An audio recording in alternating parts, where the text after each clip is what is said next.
আমি একজন Gixxer user. এখন জিক্সার বাইক ইউজ করে আমি যদি এখন 4B বাইকের মতো মাইলেজ পাই তাহলে কেমনটা লাগে বলেন। 4B বাইকের সাধারণত মাইলেজ কত 30-35, এখন যদি আমি জিক্সার বাইকেই 30-35 মাইলেজ পাই তাহলে বিষয়টা কেমন হয়ে যাচ্ছে না? বাইকারদের মনে বাইকের মাইলেজ নিয়ে একটা সমস্যা লাগেই থাকে ভাই। কেউ কেউ বলে যে ভাই আমার বাইক অনেক পুরনো হয়ে গেছে দেখে আমার বাইকের মাইলেজ ড্রপ করছে, আবার কেউ কেউ বলে ভাই আমি মাত্র 1 সপ্তাহ আগেই আমার বাইকটা কিনছি, মানে আমার বাইক একদম নতুন আছে কিন্তু আমার বাইকে মাত্র 30-35 মাইলেজ দিচ্ছে। এমনটা কেন ভাই, মাইলেজ এত কমে গেছে কেন? আমার বাইকে আমি আগে মাইলেজ পাইতাম 40-45, এখন আমার বাইকের মাইলেজ কমে হয়ে গেছে 30-35। তো কমলো কেন? মাইলেজটাকে আবার কিভাবে বাড়াবো? তো আজকে আমি এই বিষয়ে আপনাদেরকে কিছু টিপস দিব যে আপনারা আপনাদের কমে যাওয়া বাইকের মাইলেজ কিভাবে ইনক্রিজ করতে পারেন, কিভাবে বাড়াইতে পারেন। ঠিক আছে, আমি যেই টিপসগুলো দিব এই টিপসগুলো যদি আপনারা ফলো করেন তাহলে ইনশাল্লাহ আগের চেয়ে অনেক বেটার মাইলেজ পাবেন 100% ভাই, 100%। তো চলেন গাইস, কথা না বাড়িয়ে ইন্ট্রোটা দিয়ে ভিডিওটা শুরু করা যাক। Let's go.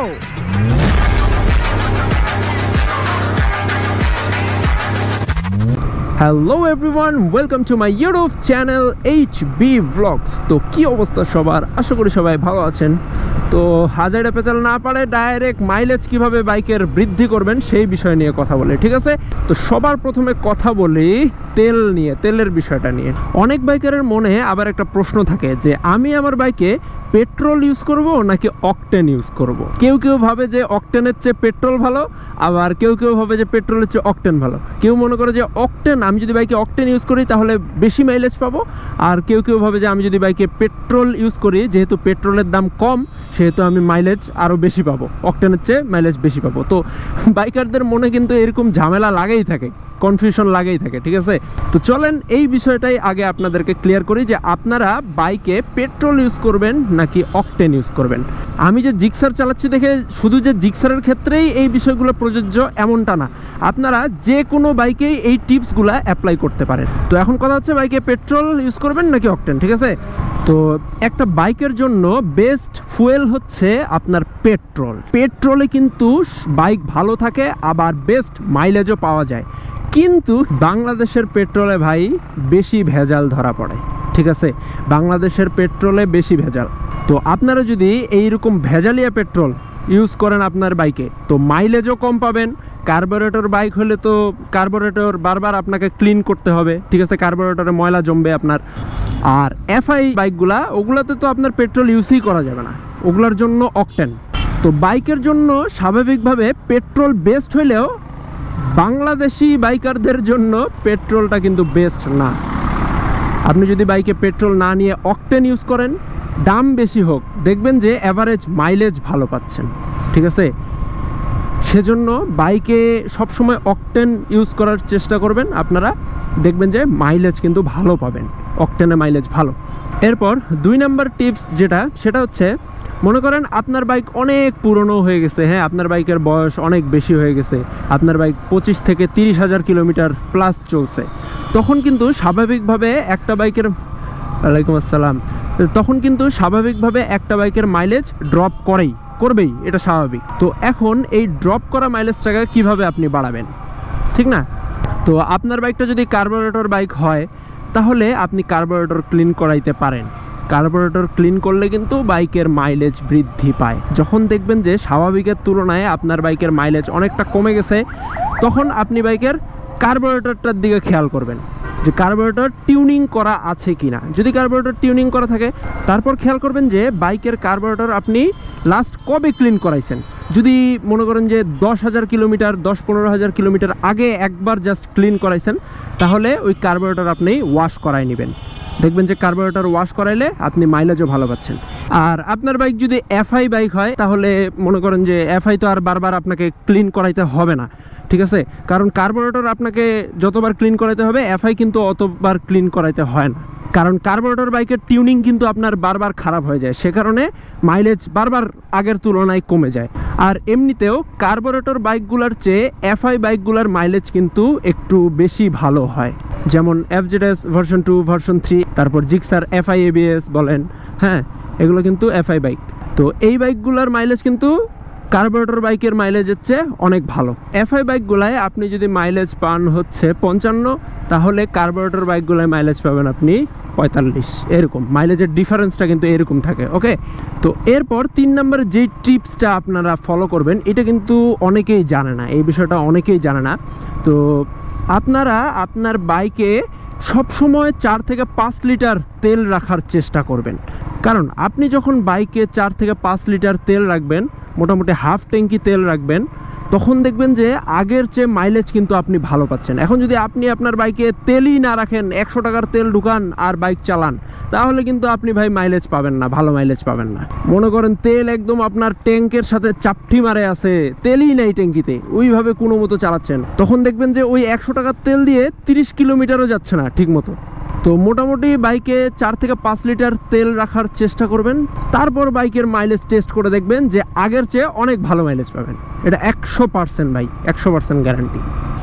এরপর যেই জিনিসটা ফলো করবেন সেটা হচ্ছে যে দেখবেন বাইকের চাকা কোথাও জাম লাগে আছে নাকি, আপনার বাইক পর্যাপ্ত পরিমাণের পাওয়ার ডেলিভার করতে পারতেছে নাকি।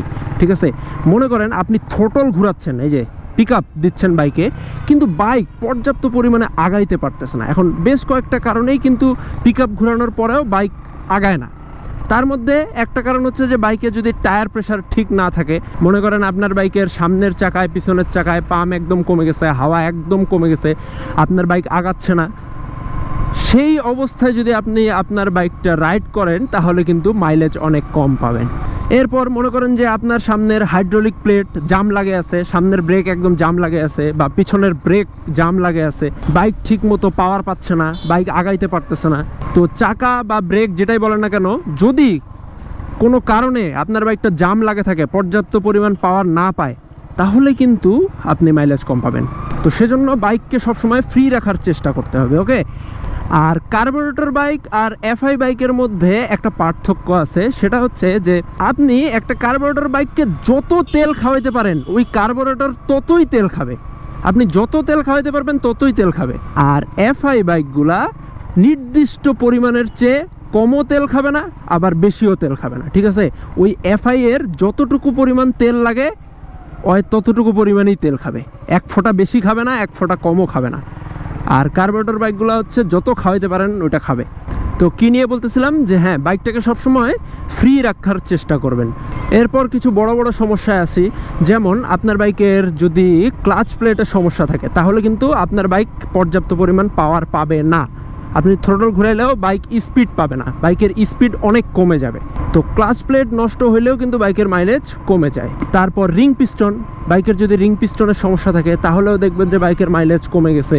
আমার বাইকের রিং পিস্টন তো চেঞ্জ করা আছে, ঠিক আছে। আমার বাইকের যখন রিং পিস্টনের সমস্যা ছিল তখন কিন্তু আমি বাইকের মাইলেজ 40-এর নিচে পাইতাম, আর রিং পিস্টন চেঞ্জ করার পর আলহামদুলিল্লাহ এখন আমি আমার বাইকের মাইলেজ 45+ পাই। সিটিতে রাইড করলে 42, আর 42 থেকে 45, আর হাইওয়েতে রাইড করলে 45+। তো এখন অনেক ভালো মাইলেজ দিচ্ছে আমার। এরপর বাইকের আরেকটা ইম্পর্টেন্ট জিনিস, সেটা হচ্ছে এয়ার ফিল্টার। ঠিক আছে, বাইকের এই পার্টসটা যদি আপনারা নিয়মিত পরিষ্কার না করেন বা চেঞ্জ না করেন, নষ্ট হয়ে যাওয়ার পরেও যদি চেঞ্জ না করেন, তাহলে কিন্তু বাইকের মাইলেজ অনেক খারাপ দিবে। সাধারণত প্রতিটা বাইকেই কিন্তু এয়ার ফিল্টার আছে। তো একটা এয়ার ফিল্টার আপনার 8 থেকে 10,000 কিলোমিটার পর্যন্ত ভালো থাকে, এরপর কিন্তু বাইকের এয়ার ফিল্টার চেঞ্জ করার প্রয়োজন হয়। তো আপনি মনে করেন ধুলাবালির রাস্তায় সবসময় রাইড করতেছেন, তাহলে কিন্তু এয়ার ফিল্টার তাড়াতাড়ি নষ্ট হবে, এয়ার ফিল্টারে ময়লা জমে যাবে। সেই ময়লাটা যদি আপনি পরিষ্কার না করেন তাহলে কিন্তু মাইলেজ কমে যাবে। আর এয়ার ফিল্টার নষ্ট হয়ে গেলে সাথে সাথে চেঞ্জ করে দিবেন, বা 2000 কিলোমিটার পর পর এয়ার ফিল্টার পরিষ্কার করবেন, হাওয়া মারে নেবেন। ঠিক আছে, যেখানে বাইক ওয়াশ করে, বাইক ওয়াশ করার পর কিন্তু দেখবেন যে একটা হাওয়া মারা মেশিন আছে, ওটা দিয়ে সুইচগুলায় হাওয়া মারা দেয়, ওটা দিয়ে এয়ার ফিল্টারটা ক্লিন করে নেবেন, তাহলে দেখবেন যে আপনাদের বাইকের মাইলেজ ভালো দিচ্ছে। এরপর বাইকের মাইলেজ কমে যায় আরেকটা কারণে, সেটা হচ্ছে আপনার বাইকের স্টক টায়ারের সাইজ। চাকার স্টক টায়ারের সাইজ যত আছে তার চেয়ে যদি আপনি বড় সাইজের টায়ার বাইকে লাগান, মনে করেন আপনার বাইকের স্টক টায়ারের সাইজ হচ্ছে, পেছনের টায়ারের সাইজ 140/60, ঠিক আছে। এখন আপনি এটা চেঞ্জ করে 150/70 লাগাইলেন, 150/70 সাইজের টায়ার লাগাইলেন, এমআরএফ ম্যাসেটার মোটা টায়ার। আপনার বাইকের টায়ার আগে ছিল চিকন, পরে লাগাইছেন মোটা টায়ার, তো সেজন্য বাইকটাও কিন্তু ভারী হয়ে যাবে। আর বাইক ভারী হইলে মাইলেজ আপনি কম পাবেনই 100%। প্রতি লিটারে 2-3 কিলোমিটার মাইলেজ কম পাবেনই। যেই বাইক স্টক টায়ারে আপনার মাইলেজ দিতে হচ্ছে 40, মোটা টায়ার লাগানোর পর সেই বাইক আপনার মাইলেজ দিবে হচ্ছে 37-38 এরকম। এরপর আপনারা যদি বাইকে মনে করেন যে স্টক এক্সজস্ট পরিবর্তন করে অন্য কোনো মোড করা এক্সজস্ট বাইকে ইনস্টল করেন, তাহলে কিন্তু বাইকের মাইলেজ কমে যাবে। মনে করেন আমি আমার জিক্সারের এক্সজস্টটা চেঞ্জ করে আরসির একটা এক্সজস্ট লাগাইলাম, তাহলে কিন্তু মাইলেজ আমি কম পাবো। এক্সজস্ট পরিবর্তনের ফলে মাইলেজও কমে যায়। ওকে, এরপর লাস্ট একটা টিপস দিব আপনাদেরকে, অনেক ইম্পর্টেন্ট টিপস। সেটা হচ্ছে আপনারা সব সময় ভালো পেট্রোল পাম্প থেকে তেল নেওয়ার চেষ্টা করবেন। যেই পেট্রোল পাম্পের তেল একদম ভালো মনে হবে আপনার কাছে, সেই পেট্রোল পাম্প থেকে তেল নেওয়ার চেষ্টা করবেন। আর সব সময় এক পেট্রোল পাম্প থেকেই তেল নেওয়ার চেষ্টা করবেন, 10-15টা পেট্রোল পাম্প ঘুরে তেল নেবেন না। যেই পেট্রোল পাম্পটা সব থেকে ভালো মনে হবে আপনার কাছে, ওই পেট্রোল পাম্পেরই তেল বারবার ব্যবহার করার চেষ্টা করবেন। প্রতিবারই ওই পেট্রোল পাম্প থেকে তেল নেওয়ার চেষ্টা করবেন। এই টিপসগুলো যদি আপনারা ফলো করেন, তাহলে আমি 100% ভাই আপনাদের বাইকের মাইলেজ আগের চেয়ে অনেক ভালো পাবেন। আর ভালো কোনো মেকানিককে দিয়ে আপনার বাইকের রোগটা ধরার চেষ্টা করবেন যে আসলে কি কারণে বাইকের মাইলেজটা কমে গেছে। ওকে, তো গাইস আজকের জন্য এটুকুই। আবার দেখা হবে আপনাদের সাথে নেক্সট ভ্লগে কোনো এক টপিকের উপর। তো ততদিন সবাই ভালো থাকবেন, সুস্থ থাকবেন, আর অবশ্যই সেফলি রাইড করবেন। আল্লাহ হাফেজ, টাটা।